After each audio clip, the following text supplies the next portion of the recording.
The Wonders of the Wade series invites readers of all ages on a journey through the Wade Center's archives. Come and see.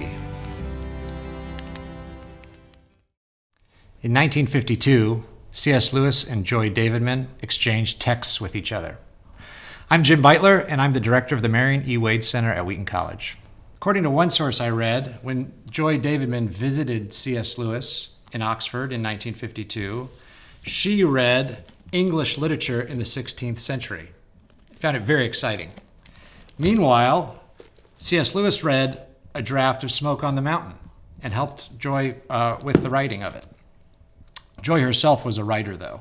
She wrote several books: Weeping Bay, Anya, and Letter to a Comrade. But we have a very special item here at the Wade that speaks to Joy's writing life. And I've actually seen this only for the first time today. This is Joy's typewriter.